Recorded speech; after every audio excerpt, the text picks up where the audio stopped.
நம்ம ரேஷன்ல வாங்கக்கூடிய துவரம் பருப்பை வேஸ்ட் பண்ணாம எப்படி அந்த மசால் வடையா செய்யறதுன்னு பார்க்க போறோம். இந்த மசால் வடை டேஸ்ட் ரொம்பவே சூப்பரா நல்லா மொறு மொறுன்னு அருமையான டேஸ்டோடு இருக்கும். இனிமேல் ரேஷன் துவரம் பருப்பு வாங்கினா இந்த மாதிரி மசால் வடை செஞ்சு கொடுங்க. ஹலோ ஃப்ரெண்ட்ஸ், வெல்கம் டு சமையல் டிலைட். ஃபஸ்ட்டு இந்த வடை செய்கிறதுக்காக 1 கப் அளவுக்கு நான் ரேஷனில் வாங்கின துவரம் பருப்பு எடுத்திருக்கேன். இந்த துவரம் பருப்பில் கல் தூசி எதுவுமே இல்லாத அளவுக்கு நல்லா க்ளீன் பண்ணி எடுத்துருங்க. ரேஷனில் வாங்கின துவரம் பருப்பில் கொஞ்சம் கல்லெல்லாம் இருக்கும், அதனால் நல்லா சுத்தமாக க்ளீன் பண்ணி எடுத்துருங்க. இப்போ க்ளீன் பண்ண இந்த ரேஷன் துவரம் பருப்பை ஒரு பாத்திரத்தில் மாற்றிட்டு தண்ணி ஊற்றி இந்த மாதிரி நல்லா பிசைஞ்சு கழுவி எடுத்துக்கோங்க. இப்போ பருப்பு கழுவுன தண்ணியை நான் கையில் எடுத்து காட்டுறேன் பாருங்கள், தண்ணி எந்த அளவுக்கு அழுக்காக இருக்குன்னு. இப்போ இந்த அளவுக்கு பருப்பு தண்ணி கொல கொலன்னு அழுக்காக இருக்குது. இதை 3லிருந்து 4 டைம் நல்லா கழுவி எடுத்துருங்க. அதுக்கப்புறம் இந்த தண்ணியை நான் எடுத்து காட்டுறேன் பாருங்க, தண்ணி எந்த அளவுக்கு நல்லா தெளிவாக இருக்குன்னு. இப்படி துவரம் பருப்பை நல்லா கழுவி எடுத்ததுக்கப்புறம் ஒரு மூடி போட்டு இந்த பருப்பை அப்படியே ஊற வச்சிருங்க. இந்த பருப்பை 1/2 மணி நேரம் நல்லா ஊறி வரட்டும். துவரம் பருப்பு ஊறுறதுக்கு உங்களுக்கு அதிகமான டைம் எடுக்காது, கடலைப்பருப்பு தான் உங்களுக்கு அதிகமான டைம் எடுக்கும். ரேஷன் துவரம் பருப்பு சீக்கிரமாகவே நல்லா ஊறி வந்துடும், அதனால் நீங்கள் 1/2 மணி நேரம் மட்டும் ஊற வச்சு எடுத்துக்கோங்க. இப்போ ஊற வச்ச துவரம் பருப்புலேருந்து ஒரு கைப்பிடி அளவுக்கு எடுத்து இதை தனியாக அப்படியே வச்சுருங்க. வடை செய்யும்போது லாஸ்ட்டில் சேர்த்துக்கலாம். இந்த துவரம் பருப்பில் இருக்க தண்ணியெல்லாம் வடிச்சிட்டு இது கூடவே 1 ஸ்பூன் அளவுக்கு சோம்பு சேர்த்துக்கோங்க.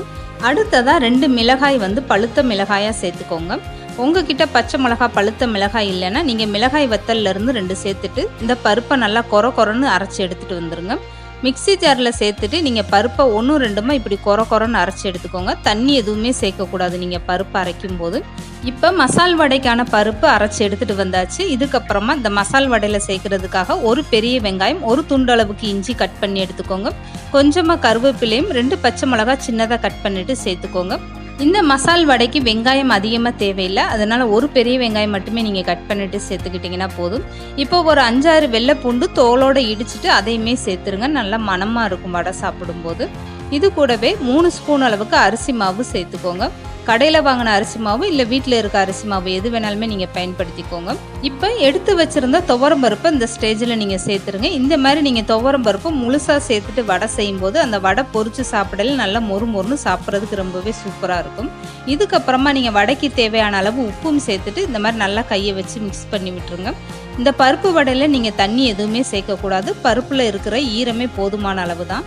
இந்த மசால் வடைக்கான மாவில் நீங்கள் கொஞ்சம் கூட தண்ணி சேர்க்காமல் இந்த மாதிரி மாவை கெட்டியாக எடுத்து வச்சுக்கோங்க.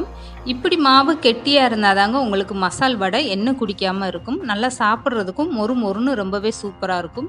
இப்போ மசால் வடை உங்களுக்கு எந்த சைஸில் வேணுமோ அந்த அளவுக்கு மாவு எடுத்துகிட்டு உள்ளங்கையில் இந்த மாதிரி லேசாக தட்டி எடுத்துக்கோங்க. இதுக்கப்புறம் வடை பொரிச்சு எடுக்கிறதுக்கு எண்ணெய் நல்லா சூடுபடுத்தி எடுத்துக்கோங்க. சூடான எண்ணெயில் இந்த மாதிரி ஒவ்வொரு வடையாக தட்டிட்டு சேர்த்துக்கோங்க. இந்த மசால் வடை நீங்கள் எண்ணெயில் சேர்த்ததுமே உடனே கரண்டி போடாதீங்க, ஒரு 2 நிமிஷம் அப்படியே வேக விட்டுட்டு அதுக்கப்புறமா கரண்டி போட்டு இந்த மாதிரி நல்லா திருப்பி விடுங்க.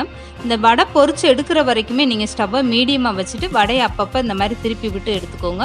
இப்படி ஸ்டவ்வை மீடியமாக வச்சு பொரிச்சு எடுக்கும்போது தான் வடை சாப்பிட்றதுக்கு வெளியில் கிறிஸ்பியாகவும் உள்ளேயும் நல்லா மாவு வெந்து ரொம்பவே சூப்பராக இருக்கும். இப்போ பாருங்கள், நம்மளுடைய மசால் வடை 2 பக்கம் நல்லா செவந்து வந்துருச்சு. இந்த மாதிரி நல்லா செவந்து வந்ததுமே எண்ணெயை வடிச்சிட்டு எடுத்துருங்க. கொஞ்சம் கூட மசால் வடை எண்ணெய் குடிக்காமல் ரொம்பவே சூப்பராக வந்திருக்கு பாருங்கள். இந்த மசால் வடை சாப்பிட்றதுக்கு அப்படியே கடையில் வாங்கின மசால் வடை மாதிரி அவ்வளோ ஒரு அருமையான டேஸ்ட்டாக இருக்கும். இனி எப்போ ரேஷன் துவரம் பருப்பு வாங்கினாலுமே அதை வேஸ்ட்டு பண்ணாமல் இந்த மாதிரி மசால் வடை செஞ்சு கொடுங்க. வீட்டில் உள்ள எல்லாருமே ரொம்ப ஆசையாக சாப்பிடுவாங்க. இந்த வடை ரேஷன் துவரம் பருப்பில் தான் நீங்கள் செஞ்சீங்கன்னா யாருமே நம்ப மாட்டாங்க, அந்த அளவுக்கு மொறுன்னு ரொம்பவே டேஸ்ட்டாக இருக்கும். இந்த வீடியோ பிடிச்சிருந்தா லைக் பண்ணுங்கள், ஷேர் பண்ணுங்கள், மறக்காமல் சமையல் டிலைட் சேனலை சப்ஸ்கிரைப் பண்ணுங்கள்.